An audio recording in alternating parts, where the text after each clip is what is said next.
India ಕೂಟದಿಂದ Mamata ಹೊರ ನಡೆದಿದ್ದೇಕೆ ದೀದಿ ದಾಳಿಯ ಜೊತೆಗೆ ಆಪ್ ಕೂಡ ಕೈ ಕೊಡುತ್ತಾ ಮೋದಿ ಸೋಲಿಸುವುದು ಕಾಂಗ್ರೆಸ್ಗೆ ಅಸಾಧ್ಯವಾಗ್ತಿದೆಯೇ? ಇದೇ ಇಂದಿನ ಅಖಾಡ. ಇಂಡಿಯಾ ಛಿದ್ರ, ಮೋದಿ ಭದ್ರ.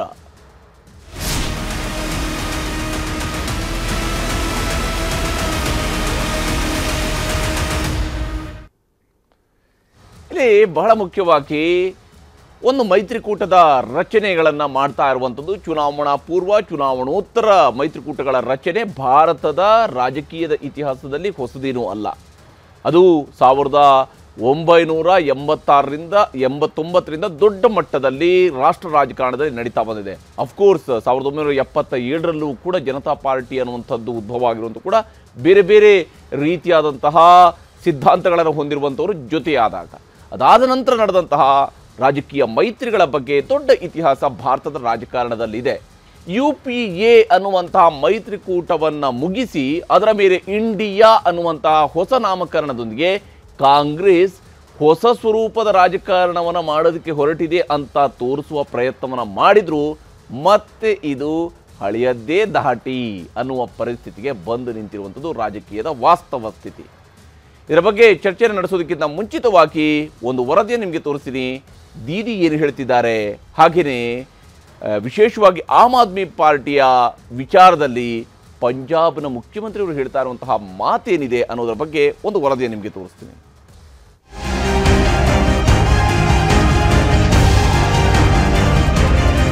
ದೇಶದ 28 ಪ್ರಮುಖ ಪ್ರಾದೇಶಿಕ ಪಕ್ಷಗಳ ಇಂಡಿಯಾ ಕೂಟದಲ್ಲಿ ಕಾಂಗ್ರೆಸ್ ಬಿಟ್ಟರೆ ಅತಿ ದೊಡ್ಡ ಪಕ್ಷವಾಗಿದ್ದದ್ದು ತೃಣಮೂಲ ಕಾಂಗ್ರೆಸ್.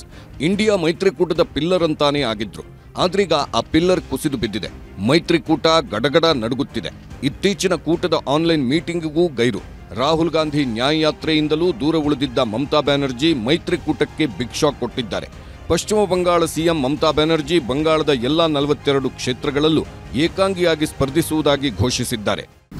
আমার কোনো কথা হয়নি এবং আমি প্রস্তাব দিয়েছিলাম, ওরা প্রথম দিনই প্রত্যাখ্যান করেছে।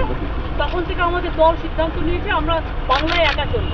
ইভেন ওরা যে আজ থেকে র্যালি করেছে আমাদের একবার as a matter of country আমি ইন্ডিয়ার অ্যালায়েন্স আমাকে একবার জানিয়েছে.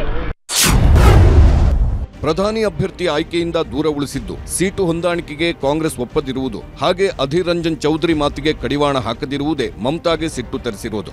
ಆದರೆ ಕಾಂಗ್ರೆಸ್ ಮಾತ್ರ ಈಗಲೂ ಆಶಾವಾದ ಹೊಂದಿದೆ.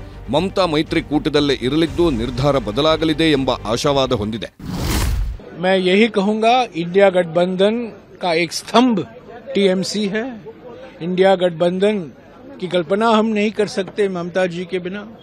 कल हम पश्चिम बंगाल में प्रवेश कर रहे हैं.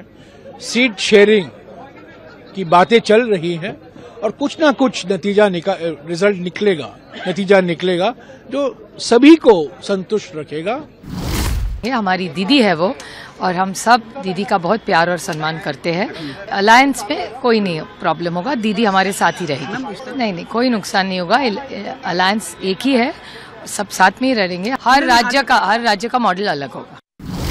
ವೆಸ್ಟ್ ಬೆಂಗಾಲ್ ಅಲ್ಲಿ ಮಮತಾ ಬ್ಯಾನರ್ಜಿ ಅವರು ಕಾಂಗ್ರೆಸ್ಗೆ ಒಂದು ಸೀಟನ್ನ ನಾವು ಕೊಡಲ್ಲ ಅಂತ ಹೇಳಿದ್ದಾರೆ. ಕಾಂಗ್ರೆಸ್ ಅವರು ಗೆಲ್ಲಕ್ಕೆ ಯೋಗ್ಯತೆ ಇಲ್ಲದಂತವರು, ಗೆಲ್ಲಕ್ಕೆ ಅಯೋಗ್ಯರು ಅಂತ ಮಮತಾ ಬ್ಯಾನರ್ಜಿ ಅವರು ತಿಳ್ಕೊಂಡಿರೋದಕ್ಕೋಸ್ಕರ ಆ ರೀತಿ ಹೇಳಿಕೆಯನ್ನ ಕೊಟ್ಟಿದ್ದಾರೆ. ಪಾರ್ಲಿಮೆಂಟ್ ಅಲ್ಲೂ ವಿರೋಧ ಪಕ್ಷದ ನಾಯಕ ಆಗಕ್ಕೆ ಯೋಗ್ಯತೆ ಇಲ್ಲದಂತ ಕಾಂಗ್ರೆಸ್ ಅವರು INDಯ ಮಿತ್ರ ಪಕ್ಷಗಳಿಂದ ಇವರು ನಾಲಾಯಕ್ ಕಾಂಗ್ರೆಸ್ ಅನ್ನೋದನ್ನ ಅವರೇ ಹೇಳಿರೋದ್ರಿಂದ ನಾವೇನು ಅವ್ರನ್ನ ನಾಲಾಯಕ್ ಅಂತ ಹೇಳುವಂತ ಪ್ರಶ್ನೆ ಬರೋದೇ ಇಲ್ಲ. ನಾವು ಹೇಳೋ ಪ್ರಶ್ನೆ ಬರದ, ಅವರೇ ಅನೌನ್ಸ್ ಮಾಡ್ಬಿಟ್ಟಿದ್ದಾರೆ ನಾಲಾಯಕ್ ಇವರು ಅಂತ. ಇಂಡಿ ಒಕ್ಕೂಟ ಮುಂದಿನ ದಿನಗಳಲ್ಲಿ ಇರೋದಿಲ್ಲ. ಆ ವಿರೋಧ ಪಕ್ಷದ ಮಿತ್ರ ಪಕ್ಷದವರೇ ಕಾಂಗ್ರೆಸ್ ನಂಬಕ್ತಾ ಇರಲಿಲ್ಲ. ಇವತ್ತು ಅಲ್ಲೇನಾದ್ರು ಛಿದ್ರ ಆಗಿದ್ರೆ ಕಾಂಗ್ರೆಸ್ ಪಕ್ಷದಿಂದನೇ, ಕಾಂಗ್ರೆಸ್ ಪಕ್ಷದ ವ್ಯವಹಾರದಿಂದ, ಕಾಂಗ್ರೆಸ್ ಪಕ್ಷದ ನಡತೆಯಿಂದ ಎಲ್ಲರೂ ಕೂಡ ಬೇಜಾರಾಗಿ ಇವತ್ತು ಹೊರಗಡೆ ಬರ್ತಾ ಇದ್ದಾರೆ.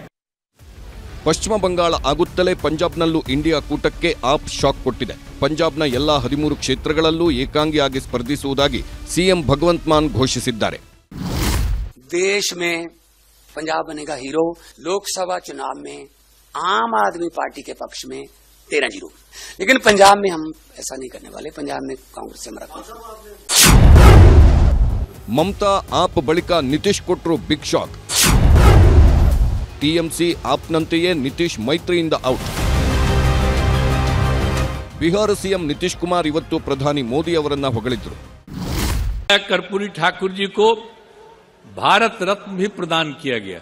2007 से लेकर के आई 2023 तक हर साल, पहले कांग्रेस की सरकार या और की सरकार, बाद में अभी जो सरकार है, इन सब लोगों को हम अनुरोध करते रहे, लिखते रहे कि भाई जननायक कर्पूरी ठाकुर जी का भारत रत्न प्रदान किया जाए। अभी लोग नहीं करते थे, लेकिन कल कर दिया है, तो मुझे खुशी है। मैं इसके लिए केंद्र सरकार को और प्रधानमंत्री जी को भी मैं बधाई देता हूं कि उन्होंने स्वीकार कर लिया। ಮೈತ್ರಿಕೂಟದ ನಾಯಕ ಪ್ರಧಾನಿ ಅಭ್ಯರ್ಥಿ ಆಯ್ಕೆ ವಿಚಾರದಲ್ಲಿ ಸದಾ ಕಾಂಗ್ರೆಸ್ನೊಂದಿಗೆ ಚೌಕಾಸಿ ಮಾಡುತ್ತಿದ್ದ ನಿತೀಶ್ ಕುಮಾರ್ ಅದು ಆಗಲ್ಲ ಅನ್ನೋದು ಗೊತ್ತಾಗುತ್ತಲೇ ಸ್ಪರ್ಧೆಯಿಂದಲೇ ಹಿಂದೆ ಸರಿದಿದ್ರು. ಇದೀಗ ಪ್ರಧಾನಿ ಮೋದಿ ಹಾಡಿ ಹೊಗಳಿರೋದು ಅನುಮಾನ ಮೂಡಿಸಿದೆ. ಟಿಎಂಸಿ ಆಪ್ನಂತೆಯೇ ನಿತೀಶ್ ಮೈತ್ರಿಯಿಂದ ಔಟ್ ಆಗ್ತಾರಾ ಅನ್ನೋ ಅನುಮಾನ ಮೂಡಿದೆ.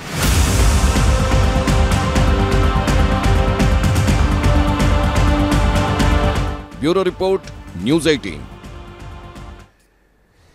ಇಲ್ಲಿ ಬಹಳ ಮುಖ್ಯವಾಗಿ ನಾವು ಗಮನಿಸಬೇಕಾಗಿರುವಂಥದ್ದು ಒಂದು ಆಮ್ ಆದ್ಮಿ ಪಾರ್ಟಿ ತೆಗೆದುಕೊಂಡಿರುವಂತಹ ನಿರ್ಧಾರ. ಪಂಜಾಬ್ನಲ್ಲಿರುವ ಎಲ್ಲ ಕ್ಷೇತ್ರಗಳಲ್ಲೂ ಕೂಡ ಆಮ್ ಆದ್ಮಿ ಪಾರ್ಟಿ ಪ್ರತ್ಯೇಕವಾಗಿ ಸ್ವತಂತ್ರವಾಗಿ ಸ್ಪರ್ಧೆಯನ್ನು ನಡೆಸುತ್ತೆ ಅಂತೇಳಿ ಅಲ್ಲಿನ ಮುಖ್ಯಮಂತ್ರಿ ಹೇಳ್ತಾರೆ. ಪಶ್ಚಿಮ ಬಂಗಾಳದ ಮುಖ್ಯಮಂತ್ರಿ ಅವರು ಹೇಳಿದ್ದಾರೆ, ನಾವು ಇದಿನ 42 ಕ್ಷೇತ್ರಗಳಲ್ಲಿ ನಾವೇ ಸ್ಪರ್ಧಿಸ್ತೀವಿ, ಕಾಂಗ್ರೆಸ್ ಬೇಕಿದ್ರೆ ಸ್ಪರ್ಧಿಸಲಿ.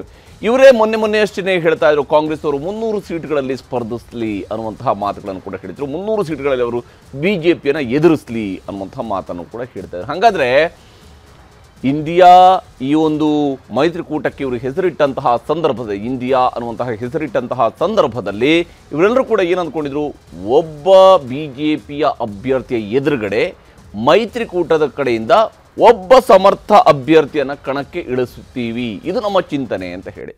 ಹಾಗಾದರೆ ಈಗ ಇಲ್ಲ, ನಮ್ಮ ಸ್ವಂತ ಶಕ್ತಿಯಲ್ಲೇ ನಾವು ಎದುರಿಸ್ತೀವಿ ಬಿಜೆಪಿಯನ್ನು ಅನ್ನುವಂತಹ ನಿಲುವು ಯಾವ ಕಾರಣಕ್ಕೆ ಬಂತು?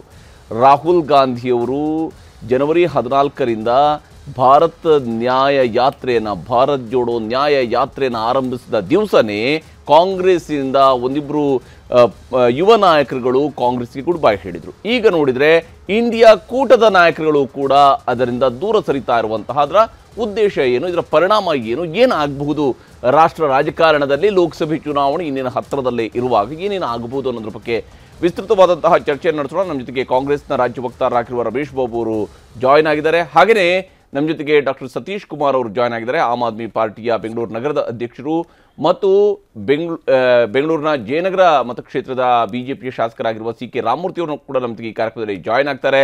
ಹಾಗೂ ದಿ ಟೈಮ್ಸ್ ಆಫ್ ಇಂಡಿಯಾ ಪತ್ರಿಕೆಯ ಹಿರಿಯ ಸಹಾಯಕ ಸಂಪಾದಕರಾಗಿರುವ ಬಿ.ವಿ. ಶಿವಶಂಕರ್ ಅವರು ಕೂಡ ಮುಂದಿನ ಹಂತದಲ್ಲಿ ನಮ್ಮ ಜೊತೆಗೆ ಈ ಕಾರ್ಯಕ್ರಮದಲ್ಲಿ ಜಾಯ್ನ್ ಆಗ್ತಾರೆ. ನಾನು ಚರ್ಚೆನ ಆರಂಭಿಸ್ತೀನಿ ಡಾಕ್ಟರ್ ಸತೀಶ್ ಕುಮಾರ್ ಅವರ ಮೂಲಕವಾಗಿ.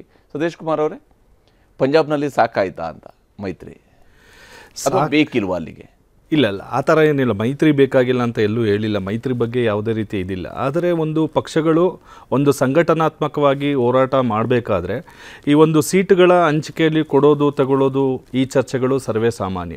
ಸೊ ಅದರಂತೆ ನೆಗೋಷಿಯೇಟ್ ಮಾಡಿದಂಥ ಪ್ರಕ್ರಿಯೆಗಳು ನಡೀತಾ ಇದೆ. ಸೊ ಒಟ್ಟಾರೆ ಏನು ಅಂತ ಹೇಳಿದ್ರೆ ಇಲ್ಲಿ ನೀವು ಒಂದು ಗಮನಿಸಬೇಕು, ಇಲ್ಲಿ ಯಾವುದೇ ರೀತಿಯ ನಾವು ಮೈತ್ರಿಯಿಂದ ಹೊರಬರ್ತೀವಿ ಅಂತ ಯಾವುದೇ ನಮ್ಮ ನಾಯಕರುಗಳು ಎಲ್ಲೂ ಹೇಳಿಲ್ಲ.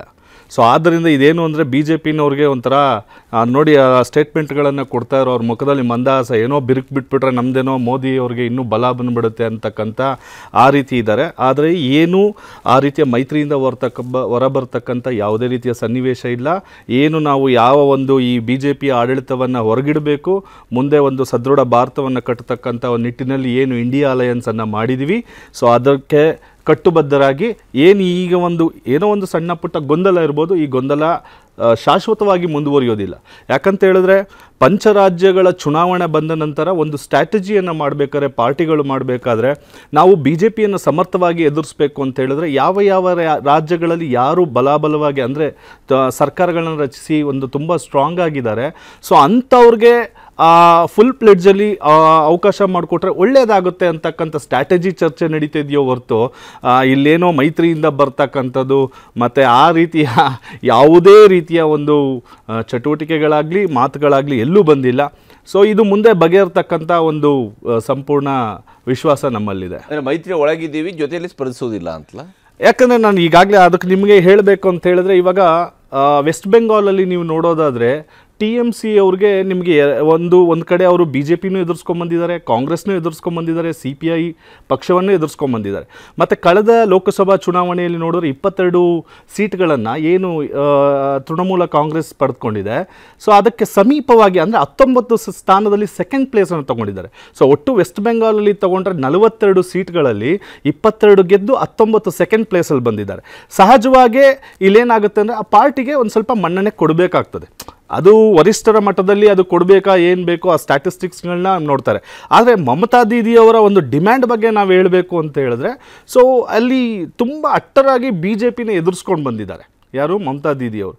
ಸೊ ಅದರಿಂದ ಮತ್ತು ಕಳೆದ ಲೋಕಸಭಾ ಫಲಿತಾಂಶ ಮತ್ತು ಇಲ್ಲಿವರೆಗೂ ಅವರು ವಿಧಾನಸಭೆಯಲ್ಲಿ ಆ ವೆಸ್ಟ್ ಬೆಂಗಾಲಲ್ಲಿ ಆ ಜನಗಳಲ್ಲಿ ತಗೊಂಡಿರೋ ವಿಶ್ವಾಸವನ್ನು ಎಲ್ಲೋ ಇದು ಒಂದು ಲೋಕಸಭಾ ಚುನಾವಣೆಗೆ TMC ಅನ್ನೋದು ಒಂದು ಸಿಂಗಲ್ ಹ್ಯಾಂಡೆಡ್ ಆಗಿ ನಿಂತರೆ, ಕಾಂಗ್ರೆಸ್ ಅವ್ರಿಗೆ ಸಪೋರ್ಟ್ ಮಾಡಿದ್ರೆ, ಅಂದರೆ ಫುಲ್ ಪ್ಲೆಡ್ಜ್ ಆಗಿ ಯಾವುದೇ ರೀತಿಯ ನೆಗೋಷಿಯೇಟ್ ಮಾಡದೆ ಕಾಂಗ್ರೆಸ್ನವರು ಅವರ ಬೇಡಿಕೆಯನ್ನು ಈಡೇರಿಸಿದ್ರೆ ಒಂದಷ್ಟು ಒಳ್ಳೆಯ ಸೀಟ್ಗಳು ಬರ್ತದೆ ಅಂತಕ್ಕಂಥ ಒಂದು ಹಿತಾಸಕ್ತಿ ಅಡಗಿದೆಯೋ ಹೊರತು ಅವರೇನು ಮೈತ್ರಿಕೂಟದಿಂದ ಹೋಗಬೇಕು ಅಂತ.